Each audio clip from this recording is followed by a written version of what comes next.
চা ভাল লাগে আর আমার ভাত ভাল লাগে। আমারও ভাত খেতে আমি খুব পছন্দ করি। প্রিয় ভ্রমণ স্থান?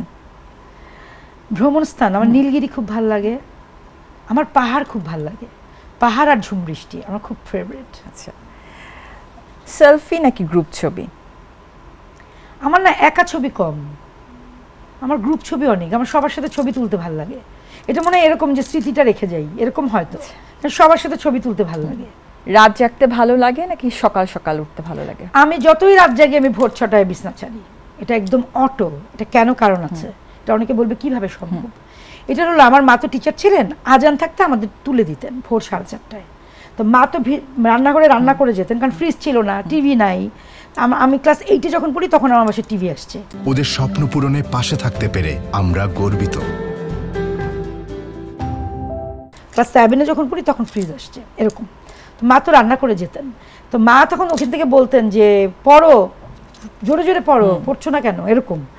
ওই যে আজান থাকতে অভ্যাস, পড়া, গলা রেয়াজ করা, ওই অভ্যাসটাও আমার এখন। আমি যদি 1:30টায় ঘুমাই, 6টা, 2টায় ঘুমালেও 6টা, যদি জেগেও থাকি তাইলেও আমি উঠে যাই, আমার ঘুম কম। প্রিয় গান? অনেক গান প্রিয়। সবচেয়ে প্রিয়? না, সবচেয়ে প্রিয় বলে কিছু নেই আমার। এখন তো অনেক গান ভালো লাগে, যে একটা মায়া মায়া লাগে, তারপরে যে একটা নেটওয়ার্কের বাইরে একটা গান আছে রূপকথার জগৎ, এটা খুব ভাল লাগে।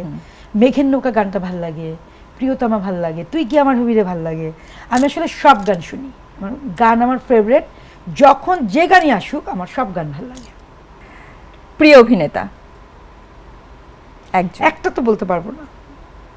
একটা বলা যাবে না? আচ্ছা, আপনি আপনার পছন্দ মতো। দেশে না বিদেশে? আমাদের দেশে। আমাদের দেশে প্রিয় অভিনেতা? জি, মানে মেইল? আফজাল হোসেন, মাহফুজ আহমেদ, অপূর্ব। আচ্ছা। আর লেটেস্ট আমার ইয়াসের অভিনয় খুব ভালো লাগে। আর অভিনেত্রী? সুবর্ণা মুস্তফা। আমি টেলিভিশনেরটা বলছি, ফিল্মের দিকে যাচ্ছি না। সুবর্ণা মুস্তফা, তারিন অপি। আচ্ছা, নিজে এখন আমার মেহজাবিন ভাল লাগে। আচ্ছা, তটিনী, বললাম না যে কিছু নতুন ছেলে অভিনয় ভাল লাগে। নিজের সবচেয়ে পছন্দের কাজ? এটা ওইভাবে বলতে পারবো না, এত কাজ। আমাকে সেদিন একজন বলল, তুমি তোমার 100 নাটক দর্শকদের জন্য লিখে দাও ফেসবুকে, রাইটার সহ। মানে প্রথমে বলছে 25টা তো পারি নেই, পরে 100টা হয়ে এখন 150টা। মানে এর আমি কমাতে পারছি না। সো ওরকম করে আসলে বলা যাবে না। আমার সব কাজই আমার কাছে প্রিয়, কোনোভাবেই একটা বলা যাবে না, 3টাও বলা যাবে না, 10টাও বলা যাবে না। একদিন যদি কারোর সাথে আড্ডা দিতে বলা হয়, কার সাথে আড্ডা দিলে আপনি বুঝবেনই না সময় চলে যাচ্ছে? এটা আমার কয়েকজন আছে।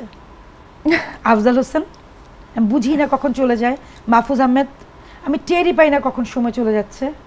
এবং সুবর্ণা মুস্তফা, আমি সে যখন কথা বলে আমি মুগ্ধ হয়ে শুনি। আপনার ব্যস্ততার ভেতরে যখন সময় পান, নিজস্ব কাজ তো করেন, শুধু নিজের জন্য যদি একদিন ছুটি পান, কি করে কাটাবেন?